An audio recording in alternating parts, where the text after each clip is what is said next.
안녕하십니까? 저는 30대 후반에 접어들고 있는 여자입니다. 인사를 드리고 나니 어떤 말로 제 인생에 아주 잊지 못할 이야기를 시작해야 할지 고민이 됩니다. 두 번 다시는 일어나서도 안 되고 정말 충격적이고 무서웠던 그 이야기를 여러분들께 최대한 덤덤하게 풀어보려고 노력을 하겠습니다. 세상에 죄를 짓고 사는 사람은 두 다리를 뻗고 살면 안 된다는 걸 뼈저리게 느낀 사건이고 정말 치가 떨리는 이야기이니 끝까지 함께 저의 이야기를 들어주시기 바랍니다.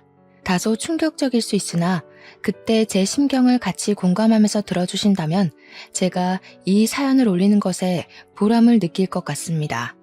정말 이런 채널이 있어서 너무나도 다행이라 생각드네요. 저와 같은 일을 겪으시는 분이 없기를 바라며 지금부터 제 이야기를 시작하겠습니다.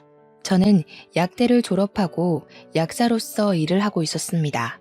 아버지를 일찍 여의고 홀어머니 밑에서 악착같이 쉬지 않고 공부를 해서 얻어낸 결과이기도 했습니다. 어머니께서는 공장을 다니면서 저를 키우셨기에 저는 누구보다 성공을 목표로 몇 배로 노력을 해야만 했습니다. 그렇게 하지 않으면 저에게 성공의 길이 열리지 않았기 때문이었습니다. 학교에서 친구들 사이에서는 저를 독한 년이라고 불렸고 선생님들께서 제 별명을 듣고 친구들을 혼내자 백설공주라는 새 별명이 생겼습니다. 별명만 들었을 때는 만화 영화에 나오는 예쁜 이미지일지 몰라도 실상은 독사과를 먹고도 죽지 않을 만큼 독한 년이라고 백설공주라 불린 거였습니다. 제가 공부를 워낙 잘하고 전교 1등을 놓치지 않으니 성적이 상위권인 친구들이 저와 잘 지내보려고 들러붙었던 적도 있었습니다. 그 친구들도 시험이 끝나고 나면 놀고 싶은 날이 있지 않겠습니까? 저에게 같이 놀자고 몇 번 이야기를 꺼내긴 했었습니다만 저는 시험이 끝나도 계속해서 공부를 했습니다. 거절을 계속하니 그 친구들까지도 저에게 백설공주라고 부르며 저를 슬슬 피하기 시작하더라고요. 학교에서 대놓고 왕따를 당했지만 폭력이 있었던 건 아니었고 저를 기피하는 무리들이 늘어났던 거라 오히려 저는 편했습니다. 귀찮게 하는 반 친구들이 없으니 오히려 공부에만 더욱 집중을 할 수 있었거든요. 코피를 쏟으면서도 저는 책이 더러워질까 걱정을 하던 학생이었고 수면 시간을 줄여가며 공부를 해서 어지럼증이 생길 때도 있었지만 포기하지 않았습니다. 저는 그런 각고의 노력 끝에 약대에 합격을 할 수 있었습니다. 다른 친구들은 저에게 왜 의대를 가지 않았냐고 묻기도 했지만 지방 소도시에서 아무리 날고 기어봤자 서울 친구들의 사교육을 이길 수가 없더라고요. 거기다가 전액 장학금을 받으면서 대학을 진학하려고 하다 보니 약대가 제 기준에 가장 고소득 직업이긴 했습니다. 물론 저를 조롱하는 친구들도 있었습니다. 그렇게 친구들을 무시하면서 공부를 하더니 의대도 법대도 아닌 약대를 갔다면서 말이죠. 저는 그런 친구들을 마음껏 비웃어 주었습니다. 그러는 너는 약대도 가지 못하고 지방대나 전전긍긍하면서 등록금 버리는 거 아니냐고요. 저는 수능이 끝나고 서울에 올라와 자취방을 구했고 우리 어머니께서는 저희 뒷바라지를 위해 고향에 남으셨습니다. 한평생을 살았던 동네를 떠나는 것도 싫다고 하셨고 같이 서울에 올라가 봐야 서로 신경만 쓰일 거라고 하셨죠. 저도 어머니의 의견을 존중하여 혼자 서울에 올라와 자취 생활을 했고 높은 성적을 유지하며 전액 장학금을 받으면서 약대를 졸업했습니다. 저는 모든 과정을 일사천리로 통과하려 약사가 되었고 서울의 대학병원 옆에 있는 대형 약국에 취직을 할 수 있었습니다. 대형 약국에서 꽤 높은 월급을 받으며 일을 시작했을 때만 해도 저는 이제 악착같이 돈을 모으겠다는 목표가 있었습니다. 하지만 제 예상처럼 호락호락하진 않았습니다. 그 약국에는 정신이 나간 약사가 한 명 있었거든요. 그 약사는 저에게 한눈에 반했다면서 계속해서 저에게 한 번만 만나달라 사귀자 하면서 저를 괴롭혔습니다. 그 약사분은 정말 그 어느 한 구석도 제 마음에 드는 것이 없었습니다. 생긴 것도 못생겼고요. 키도 작았고요. 저에게 사귀자고 만나자고 하는 행동이 스토커같이 느껴지기도 했고요. 제가 아무리 싫다고 했지만 씨알도 먹히지 않는 그런 사람이었습니다. 더군다나 그 대형 약국의 대표님 아들이었기 때문에 제가 거절을 해봐야 이 약국에서 일을 하려면 자기를 받아줄 수밖에 없을 것이다 하고 생각하는 사람이었습니다. 제가 아무리 치를 떨고 밀어내도 자기만의 세상에 갇혀서 제 말을 귓등으로도 듣지 않는 문외한이었습니다. 거기다가 제가 싫다고 소리를 빽 지르자 저에게 너 잘리고 싶은 거냐면서 협박이 섞인 말투로 이야기를 하기도 했습니다. 하루하루 무시하면서 지내면 된다고 최면을 걸면서 버텼지만 옆에서 앵무새처럼 따라붙어 저에게 만나자고 하는데 그 거절이 쉽겠습니까? 일을 하는 시간이건 쉬는 시간이건 계속 저만 쳐다보고 있는 그 시선까지도 너무 싫었습니다. 제가 퇴근을 하고 집에 가려고 준비를 하면 집에 가서 뭐 할 거냐, 저녁은 언제 먹냐, 자기랑 같이 먹자부터 시작해서 제가 집으로 돌아가면 집 앞이다, 잠깐 얼굴 보게 나와라, 집에 없냐, 밖에서 뭐하고 싸돌아다니냐 하면서 집착을 하기까지 했습니다. 제가 자꾸 연락에 답장을 하지 않자 제가 집에 가는 길을 뒤쫓아오면서 집에 데려다 주고 싶어서 그런다고 하는데 너무너무 무서웠습니다. 저는 집 근처를 빙빙 돌다가 도저히 참을 수가 없어서 지금 뭐 하시는 거냐고, 스토킹 하시는 거냐고 일부러 사람 많은 길거리에서 고함을 치기도 했습니다. 제가 스토커 이야기를 하자 주변에 길을 걷던 사람들이 하나둘 이목을 집중하기 시작했고 당황해서 주랭랑을 치더라고요. 며칠 잠잠한 듯 했던 그 인간이 다시 저를 미행하며 제 일거수일투족을 궁금해하기 시작하자 저는 참지 못하고 경찰서에 들어가 신고를 했습니다. 그런데 그 사람이 경찰서에서 들어와 해명을 하더라고요. 자기를 무슨 변태 취급한다면서 아주 억울해했어요. 경찰 앞에서 안색 하나 바꾸지 않고 변명을 하는데 얼마나 치가 떨리던지 계속해서 자기는 직장 동료고 약사라면서 걱정이 되어서 지켜주려고 쫓아갔을 뿐이라고 했습니다. 그런데 제가 진짜 어이가 없었던 건 경찰들이 제 말을 믿어주지 않고 약사 명함을 내민 그 남자의 편을 들어주었다는 겁니다. 회사 동료가 이 정도로 챙겨주기 쉽지 않지 않냐면서 남자들의 마음을 이해해주라고 이참에 두 분이 사귀면 되겠네 하면서 웃더라고요. 결국 저는 경찰이 제 편이 아님을 깨닫고 다음날 바로 약국에 사표를 제출했습니다. 제가 대표님께 직접 가서 사표를 제출하니 대표님 아들이 저에게 와서 자기를 버리고 어디로 도망을 가냐고 난리를 치더라고요. 자기를 가지고 논 거냐, 여태 자기가 쫓아다닐 때 제대로 거절을 하지 그랬냐고 피해자 코스프레를 하는데 기가 막혔습니다.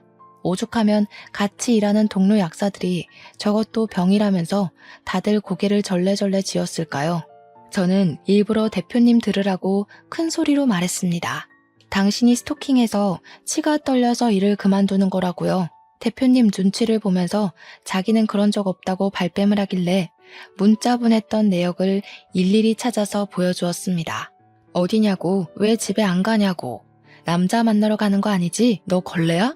하는 문자들을 보여주니 대표님 얼굴이 새빨개지더라고요. 제가 당신 때문에 그만두는 거다. 얼굴도 못생기고 키도 작은 주제에 어딜 들이대냐고 인생 그렇게 허접하게 살지 말라고 했죠. 대표님이 아들 등짝을 막 때리면서 너 또 저랬냐고, 도대체 너 때문에 그만두는 약사가 몇이냐고 소리를 막 지르셨죠.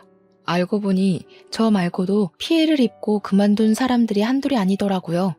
가뜩이나 약사 구하기도 어려운데 또 그만두게 한다면서 대표님이 정신병원이라도 알아봐야겠다고 소리를 치셨습니다. 저는 그분에게 두 번 다시는 제 앞에 나타나지 마시라고 경고를 하고 퇴사를 했습니다. 운이 좋게도 바로 작은 약국으로 취직을 할 수 있었습니다. 동네도 훨씬 가까워졌고 페이는 조금 적었지만 한결 여유로운 직장이었습니다. 잘 다니던 대형 약국을 그만두었다는 말에 어머니는 무슨 일이 있냐고 하셨지만 굳이 걱정하실까봐 자세히는 말하지 않았어요.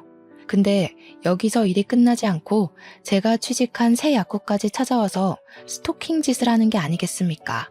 오죽하면 동료 직원들이 저 사람 이상하다고 저에게 계속해서 이야기를 하기까지 했습니다. 결국 저는 고소를 결심했고 동료 직원들이 증언을 약속해 주어서 증거를 전부 모았습니다. 집까지 찾아오는 그 사람들을 피해서 동료 직원의 집에 지내기로 하고 고소까지 진행하니 저와 협의가 이루어지지 않았던 거죠. 저희 본가를 어떻게 알았는지 어머니에게까지 찾아가서 대표님이며 그 인간이며 합의를 해달라고 계속 요구하고 협박을 했던 것입니다. 저희 어머니께서 놀래서 전화가 와서 예전 약국 대표라는 사람이 합의를 해달라고 찾아왔는데 이게 다 어떻게 된 일이냐며 설명을 해달라고 하셨습니다. 제가 너무 열이 받아서 고향으로 내려가겠다고 하니까 어머니께서 걱정하지 말라고 이런 파렴치한 놈들에게 합의해주지 않겠다면서 일 열심히 하면서 버티라고 하시더라고요. 우리 어머니께서 고향에서만 평생을 살아온 사람이지 않겠습니까? 60년을 넘게 한 동네에서 살았으니까 동네 사람들을 전부 알고 계시거든요. 돈 많이 줄 테니까 합의를 해달라고 찾아온 약국 대표님을 보자마자 어머니께서 절친인 고향 동네 사람인 경찰서장을 부른 겁니다. 경찰서장인 아저씨는 어머니랑 초등학교 때부터 쭉 동창인 분인데 진짜 친하셨어요. 아저씨가 직접 나서주신 덕분에 합의를 하자고 협박을 했던 것까지 모조리 다 추가가 돼서 벌금을 엄청나게 때려맞고 저에 대한 접근 금지까지 처리가 되었다고 하더라고요. 진짜 어찌나 감사했는지 모르겠습니다. 거기다가 그 약국이 대학병원 앞에 있는 엄청난 대형 약국이지 않았겠습니까? 제가 그 안에서 벌어졌던 일들을 제보해서 기사도 엄청나게 떴습니다. 그 약국에 비리 같은 게 좀 많았거든요. 원래 약 제조는 약사만 할 수 있는 일인데 대형 약국이기도 하고 일도 엄청 많은 곳이었으니 일손이 부족했습니다. 그래서 약사가 아닌 아르바이트생들에게도 약 제조를 몰래 시켰단 말입니다. 제 제보로 인해서 전부 다 밝혀져서 싹 고발을 당하게 되었습니다. 결국에는 약국은 영업정지를 당하게 되었고 인터넷에는 스토커가 있는 약국이라고 대문짝만하게 박제가 되어서 완전히 망해버렸습니다. 그 일이 생긴 직후 어머니께서는 저에게 고향으로 내려오는 것이 좋겠다고 하셨고 저는 고민을 하다가 내려가게 되었습니다. 고향이 확실히 시골이라서 그런지 확실히 일을 할 만한 약국이 존재하지 않았습니다. 다들 약사분 혼자서 운영을 해도 충분한 수준이었거든요. 그래서 한 3개월 정도를 어머니께서 해주신 밥 먹고 등 따시게 딩가딩가 놀면서 지내다가 서울로 다시 가야겠다고 선언을 했습니다.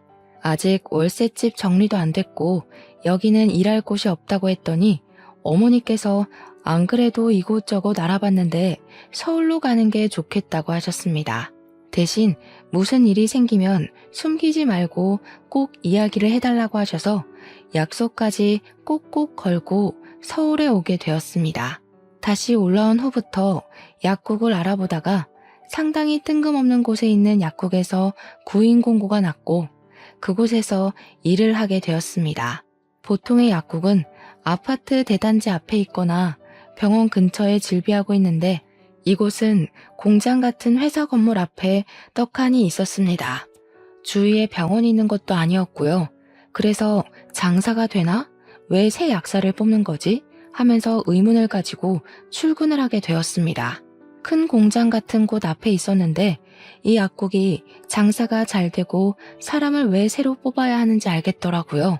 공장에서 날카로운 걸 많이 다루는지 붕대나 연고, 밴드, 소독약 같은 걸 사러 오는 사람이 엄청나게 많았던 겁니다. 수술을 하는 사람들도 꽤 있는지 소독을 해달라고 오는 사람도 있었고요. 장사가 꽤 되기도 하고 간간히 처방전을 들고 오는 사람들도 있어서 그럭저럭 일거리가 있었습니다. 신기하다 싶었죠 뭐. 월급이 적긴 했지만 그만큼 일이 밀리지도 않고 딱 좋았습니다. 그곳에서 적응을 하고 약국 일을 보다가 알게 된 손님이 한 분 있었는데 하루는 그 손님이 손을 심하게 다쳐서 방문을 했습니다. 병원을 가보시는 게 좋을 것 같다고 하니까 일단 붕대를 감아달라고 하셔서 붕대를 감아주었습니다. 손을 심하게 다쳐서 왔기에 기억에 남아 있었는데 며칠 뒤에 그분이 다시 오셨더라고요. 병원에 가서 몇 바늘을 꿰맨 것인지 소독을 좀 해달라고 부탁을 하시길래 제가 직접 소독까지 해드렸습니다. 저한테 언제부터 일을 하셨냐면서 처음 본 것 같다고 이런저런 이야기를 물어보시길래 온 지 얼마 안 됐다고 이야기를 했었습니다. 그렇게 가끔 와서 연고도 사가고 하면서 꽤 이야기를 자주 나누게 되었고 친해지게 되었는데 대뜸 저에게 고백을 하시더라고요. 자기랑 만나보고 싶은 생각은 없냐고 슬쩍 물어보시는데 저는 갑자기 스토커 짓을 하던 그 남자의 얼굴이 떠올랐습니다. 그래서 순간 아닌 것 같다고 지금은 연애할 생각이 없다고 죄송하지만 어려울 것 같다며 거절을 했습니다. 근데 제 나이가 벌써 33살이었거든요. 그러니까 저한테 혹시라도 연애를 하고 싶다거나 하면 자기를 우선적으로 생각해달라고 하시면서 웃더라고요. 보험이 하나쯤 있으면 나쁘진 않겠다 싶은 마음에 알겠다고 대답은 했죠. 솔직히 생긴 게 호감형인 얼굴이긴 했고 스토커랑 다른 모습이 꽤 많이 보였고요. 저를 조심스럽게 대해주고 좋은 향기가 항상 묻어나는 사람이었거든요. 그렇게 한 6개월 정도를 저희 약국에 꾸준히 방문을 하시면서 저에게 관심을 표현하기 시작하셨습니다. 가끔 꽃을 사다 주시기도 하고 드링크젤을 구매하시면 꼭 저에게 한 개씩 주시면서 힘내라고 응원도 해주시고요. 소소한 일상에서 묻어나는 작은 기쁨이었다고나 할까요? 절대로 제가 부담을 가지지 않도록 저에게 조용히 한 걸음씩 다가오셨습니다.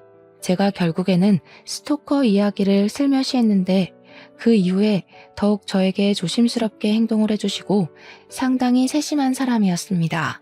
저는 마음이 점점 열리게 되었고 그분의 마음을 받아주게 되었습니다. 연애를 시작하고 나니 주말에는 데이트를 하느라 저는 점점 고향에 찾아가는 시간이 줄어들게 되었고 어머니께서 저를 걱정하기 시작하셨습니다. 스토커에게 당한 이후에 자주 고향에 방문을 해서 시간을 보냈었는데 내려오는 시간이 줄어드니 무슨 일이 생긴 건 아닐까 싶으셨던 거죠. 저는 결국 어머니께도 연애를 하고 있다는 사실을 밝히게 되었고 어머니께서는 엄청 좋아하면서 우리 딸이 드디어 시집을 가는 거냐고 하셨습니다. 저는 김칫국 그만 마시라고 말리고 그랬는데 옆에서 통화를 듣던 남자친구가 인사를 드리러 가겠다고 불쑥 대답을 하더라고요. 저는 놀랐지만 은근히 기분이 좋기도 했습니다. 저와 깊은 미래를 꿈꾸는 것 같아서 말이죠. 저희는 연애를 시작한 지 8개월 만에 초고속으로 저희 집으로 인사를 드리러 가게 되었습니다. 딱히 결혼하겠다는 말을 하려고 간 건 아니었는데 저희 어머니께서 기쁜 마음에 씨암탉을 잡으셨더라고요.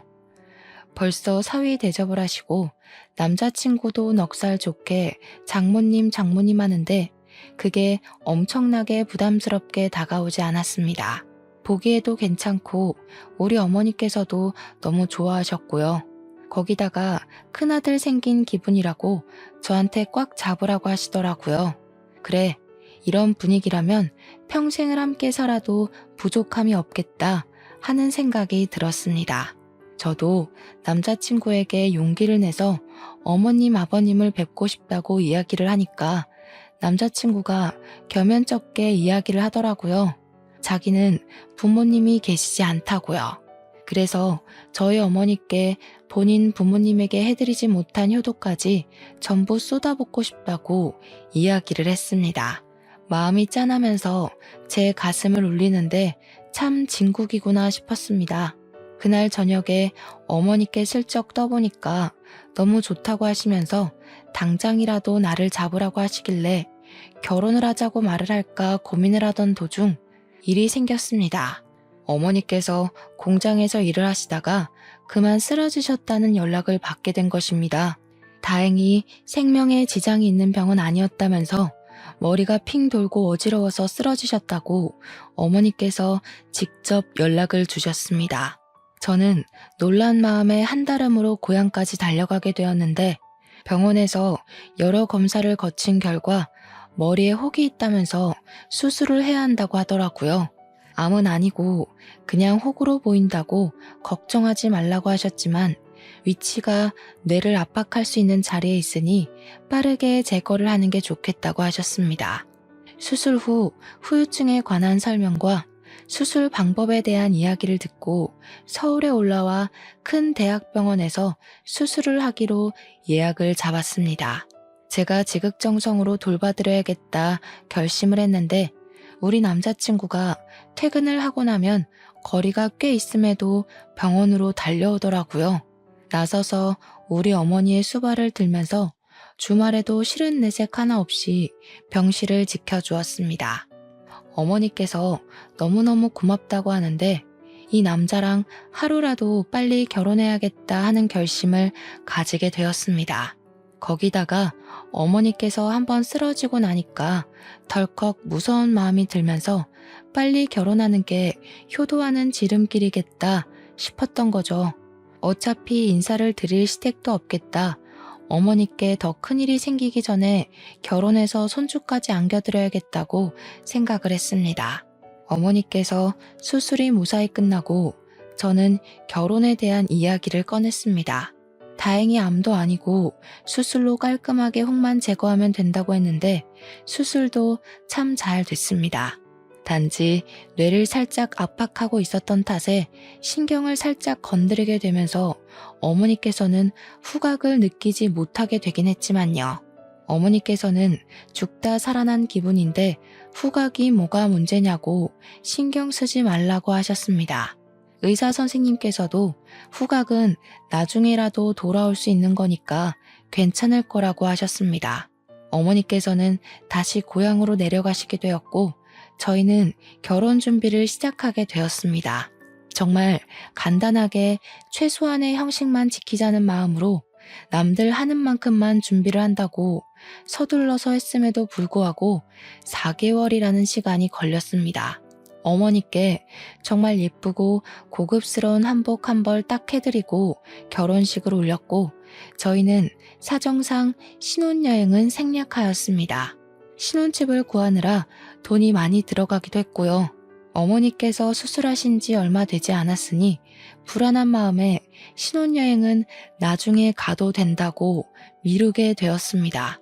그렇게 알콩달콩한 신혼이 시작되고 꽃길만 평생 걸을 줄 알았던 제 결혼 생활은 처음과 달리 시간이 지나면서 점점 틀어지기 시작했습니다. 저와 남편 사이에서 아이가 생기지 않았던 것이 제일 문제였습니다. 피임을 딱히 하는 것도 아니었는데 저희에게 축복의 소식이 찾아오지 않았습니다. 처음에는 별 대수롭지 않게 생각하며 천천히 가져도 충분하다 했는데 결혼하고 3년이라는 시간이 흘렀음에도 아이가 생기지 않자 슬슬 불안해지기 시작했습니다. 어머니께서도 은근히 손주를 바라는 눈치였으니까요. 물론 딸이 스트레스 받을까봐 관심 없는 척 하셨지만 딸인 제가 그걸 모르겠습니까? 제 나이가 36이 되자 지금 가져도 노산이라는 생각이 들면서 점점 조바심이 나기 시작했습니다. 남편 역시 저에게 우리 둘 사이에 문제가 있는 것도 아닌데 왜 아이가 생기지 않는 거냐며 슬슬 지쳐가고 있었습니다. 저는 가뜩이나 조바심이 나는데 남편까지 지치니 그 꼴이 보기가 싫어서 투닥투닥하게 되었고 부부 사이가 점점 소원해지기 시작했습니다. 그렇게 결혼 4년 차에 접어들었을 때 남편의 돈 씀씀이가 이상하게 커진 걸 느끼게 되었습니다. 갑자기 뿌리지도 않던 명품 향수를 사서 뿌리고 다니지를 않나, 명품 가방을 떡하니 사와서는 잘 어울리냐고 자랑을 하질 않나, 생전 염색도 잘 안 하고 해도 집에서 저에게 염색약 사서 해달라고 했던 사람이 미용실에 찾아가 파마도 하고 염색도 하고 나타나고요. 점점 수상한 기운이 느껴져서 바람을 피우나 하는 생각이 들었고 저는 남편을 추궁하기 시작했습니다. 남편은 그런 저에게 더욱더 질려하며 휴대폰을 보여주고 자신의 결백을 주장했죠. 그런데 정말 아무런 흔적도 없더라고요. 제가 아무것도 발견하지 못하자 오히려 큰 소리를 치면서 지금 자기를 의심하는 거냐면서 기분 나쁘다고 하더라고요. 저는 오히려 화를 내는 남편의 모습이 기분이 찝찝해지고 그 기분을 숨기지 않았습니다. 저희 부부의 사이는 걷잡을 수 없이 나빠지게 되었습니다. 그렇게 점점 부부 사이의 골이 깊어지던 어느 날 약국에 남편과 공장에서 친하게 지내던 분이 손을 다쳤다며 약국에 찾아왔습니다. 저는 붕대를 감아주면서 은근슬쩍 요즘 회사는 잘 돌아가고 있냐 하면서 이야기를 하는데 충격적인 이야기를 전해 듣게 되었습니다. 우리 남편이 일 잘하고 있냐고 농땡이 치고 그러진 않죠? 하는데 깜짝 놀라면서 네? 정훈이 일 그만뒀잖아요. 하는 겁니다. 저도 놀라서 그게 무슨 소리냐고 물어보니 모르셨냐고 제 남편이 일을 그만둔 지 좀 됐다고 말을 전하더라고요. 저는 약국에서 퇴근을 하자마자 남편에게 당신 일 그만뒀냐고 여태 무슨 돈으로 사치를 하고 지낸 거냐고 화를 냈습니다. 남편이 저한테 에이 하면서 아무 말도 하지 않고 냉장고에서 소주를 꺼내서 벌컥벌컥 벽나발을 불더라고요. 저한테 제대로 말을 못하는 걸로 봐서는 저 몰래 일을 그만두고 받은 퇴직금으로 사치를 부린 것 같았습니다. 제가 얼마나 속이 상하고 황당했는지 어떻게 말도 없이 그럴 수가 있냐고 닥달을 했더니 저를 째려보는데 그 눈빛이 정말 무서웠습니다. 남편과 살면서 처음으로 살기를 느낀 눈빛이었다고나 할까요? 저에게 잔소리 좀 그만하라고 지겨워 죽겠다면서 성질을 버럭 내더라고요. 솔직히 아직 잔소리는 시작도 안 했는데 남편의 눈빛이 무서워서 입을 다물게 되었고 저희는 그날 이후로 대화를 하지 않을 정도로 사이가 나빠졌습니다. 그렇게 한 3개월이라는 시간을 살얼음판 같은 분위기로 보냈는데 어머니에게서 갑자기 연락이 도착하게 되었습니다. 어머니께서 넘어지면서 크게 다쳤다고 병원이라고 하시더라고요. 놀래서 바로 고향으로 찾아가게 되었습니다. 어머니께서는 고사리를 딴다고 산에 가셨다가 산비탈에서 발을 헛디뎌 고꾸라지시면서 뼈와 근육을 심하게 다친 상태였습니다. 병원에서 뼈 고정은 다 시켜놨으니 집에 가서 근육 회복을 하고 뼈가 잘 붙는지 통원 치료를 하면 된다고 하더라고요. 하지만 어머니께서는 혼자 살고 계셨고 저는 일을 하고 있었으니 걱정이 되는 거예요. 어머니께서는 저에게 동네 사람들에게 도와달라고 하면 된다고 하셨지만 집에서 병수발을 들 사람이 있는 거랑 없는 거랑은 차이가 크잖아요. 졸지에 외벌이로 살고 있는 제가 내려올 수도 없으니 저는 일단 집으로 올라오게 되었습니다. 집에서 내내 한숨만 쉬고 있으니까 남편이 저에게 땅 꺼지겠다면서 한숨 좀 그만 쉬라고 짜증을 확 내더라고요. 제가 너무 화가 나서 엉엉 울면서 네가 일만 했어도 내가 한숨 쉴 일 없었을 거라고 화를 냈죠. 우리 엄마 병수발도 못 드는데 하니까 남편이 솔깃해하면서 장모님이 왜? 하더라고요. 우리 엄마 지금 다쳐서 전신 깁스한 수준이라고 그랬더니 남편이 곰곰이 생각을 하더니 자기가 내려가겠다고 하더라고요. 남편에게 취직 안 할 거냐고 하니까 알아서 하겠다면서 장모님 아프신데 그게 문제냐고 자기가 병수발을 들겠다고 하는 겁니다. 저야 고맙다고 인사를 해도 모자랄 판이니까 조용히 눈치를 보니 당장 내일이라도 가겠다고 하더라고요. 저는 서울에서 계속 일을 하고 있었고 남편은 고향으로 가서 저희 어머니와 함께 지내면서 병수발을 들더라고요. 제가 주말에 내려가니까 동네 사람들이 전부 저한테 남편이 효자라고 너무 좋겠다고 칭찬을 넘치게 하시더라고요. 우리 어머니의 병수발을 어찌 그리 세심하게 들고 극진하게 대접을 하는지 부러워 죽겠다고 하셨습니다. 그런 말을 하나 둘 듣다 보니까 우리 남편이 조금 달리 보이기도 하고 왠지 어깨가 으쓱해지기도 하더라고요. 집에 도착하니 어머니께서 남편이랑 하하호호 웃으면서 있는데 보기 좋았습니다. 남편이 서툰 솜씨로 밥까지 다 챙겨준다고 하시면서 가끔 맛이 좀 이상하긴 하지만 수발을 들어주니 너무 편하고 좋다고 하셨습니다. 그래서 저는 그냥 끄덕였죠. 집에서 밥은커녕 라면 하나 지 손으로 끓여 먹지 않던 사람이 대단하다 싶기도 했습니다. 근데 남편이 저를 보더니 인상을 팍 쓰면서 여기는 뭐하러 왔냐고 퉁명스럽게 물어보더라고요. 제가 뭐 못 올 때 온 것도 아니고 우리 집에 내가 오겠다는데 자기가 인상을 왜 쓰는지 찬물을 확 끼얹은 것처럼 기분이 상했습니다. 주말이라 하루 자고 가려고 왔다니까 남편이 저보고 어머니랑 같이 자라고 하더라고요.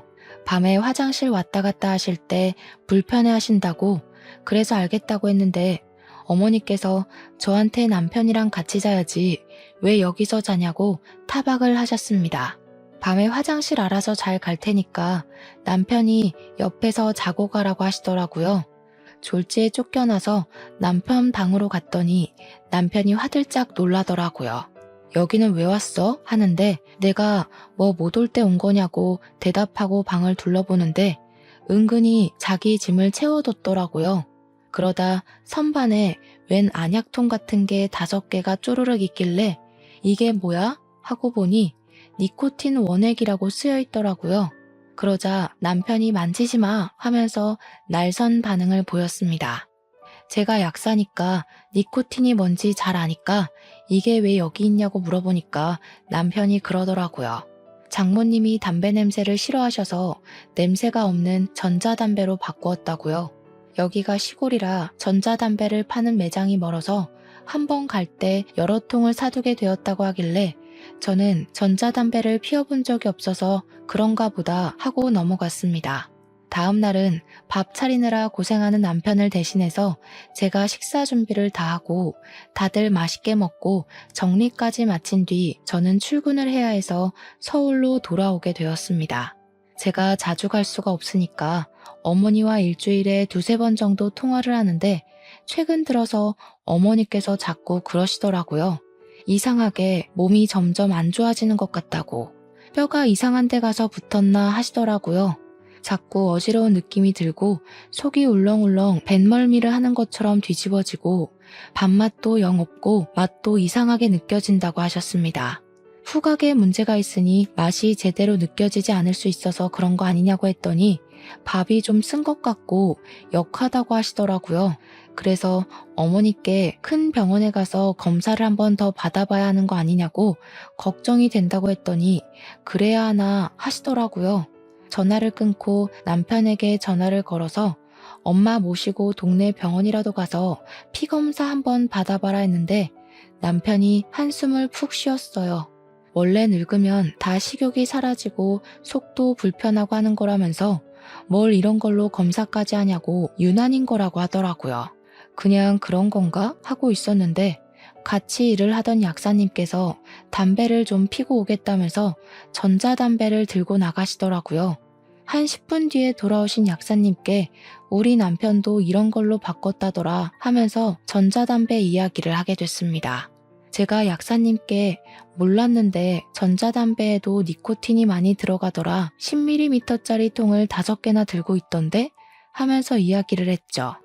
그럴 거면 연초 피는 게 낫지 않나? 하는데 깜짝 놀라시면서 저한테 약사님 요즘 니코틴만 따로 안 팔아요 하더라고요. 그러면서 요즘 그걸로 사람을 죽이니 뭐니 해서 전자담배를 사러 가면 향만 나는 액상에 니코틴을 아예 담아서 준다는 겁니다. 니코틴 원액만 따로 사는 게 불법이라면서 그거 구할 수도 없는 거라고 하더라고요. 그때 갑자기 머리를 띵 맞은 것 같더라고요. 뉴스에서도 자주 나오잖아요. 니코틴 원액만 따로 살 수 없다고 그걸로 살인도 한다고요. 바로 니코틴 원액 투여 증상을 인터넷에 검색을 해봤더니 글쎄 어지럽고 울렁거리고 식욕 부진이 생기고 이런 글이 막 뜨더라고요. 우리 어머니께서 말했던 증상이랑 동일하다는 걸 깨닫고 순간 소름이 쫙 돋더라고요. 제가 창백해진 얼굴로 덜덜 떨고 있으니까 약사님이 제 손을 막 주무르면서 왜 그러시냐고 하더라고요. 제가 본 이야기를 죄다 하니까 약사님도 놀래서 저보고 고향에 내려가 보라고 하시는 겁니다.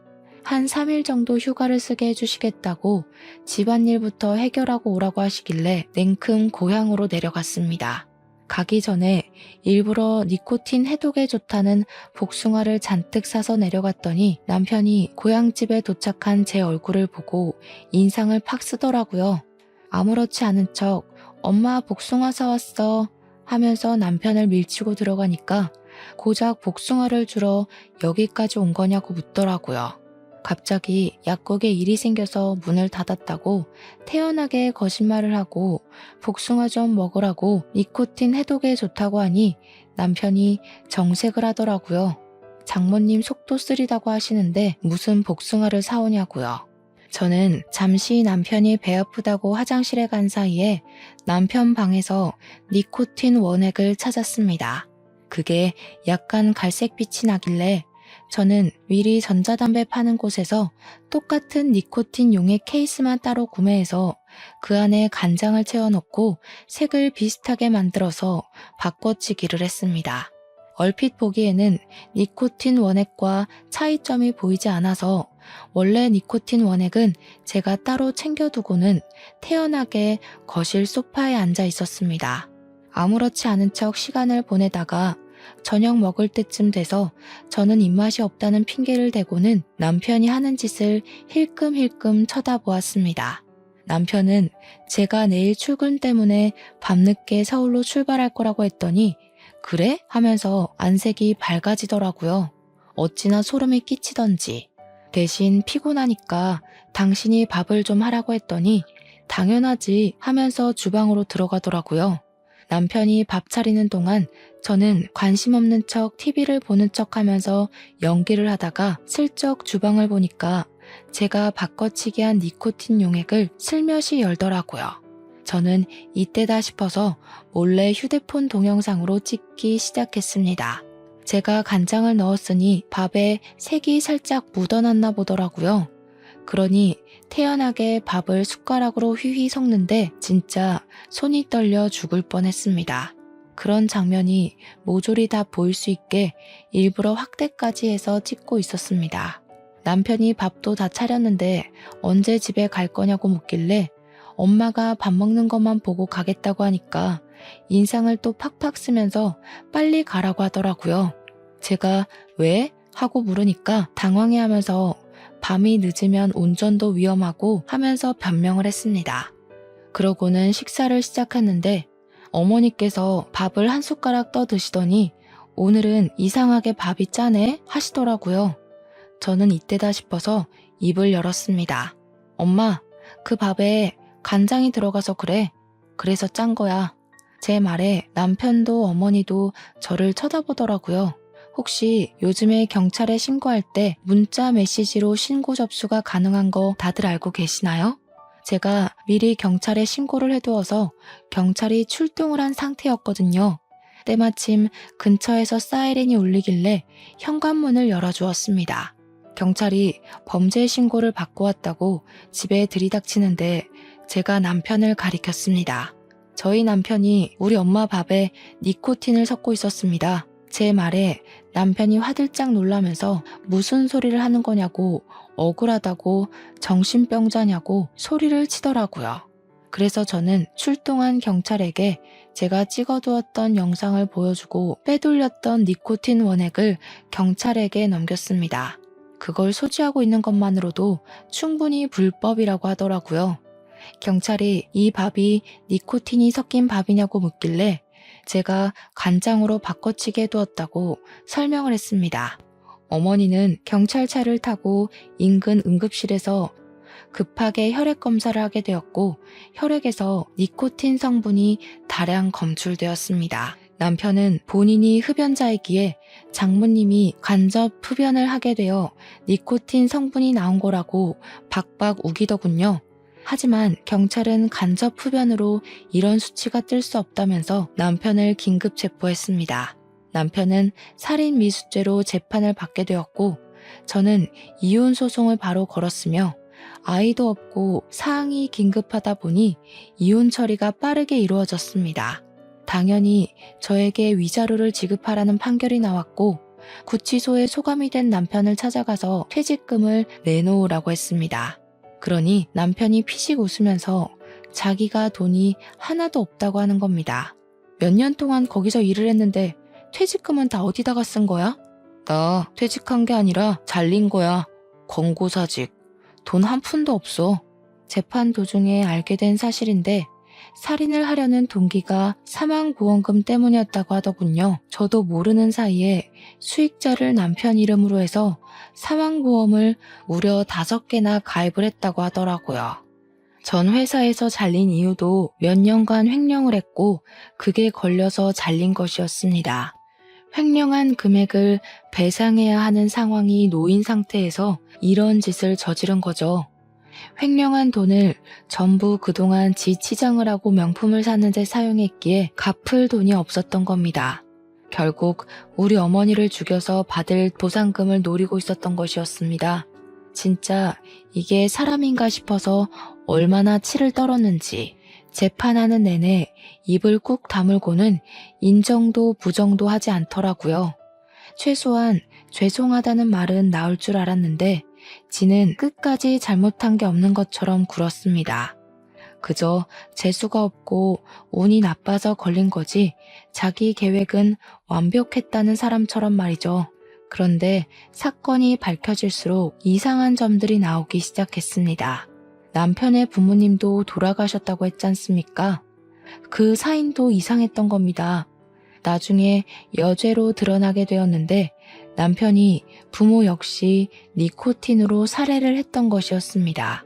보험금까지 본인이 수령을 해서 차를 사고 집을 사고 했던 것입니다.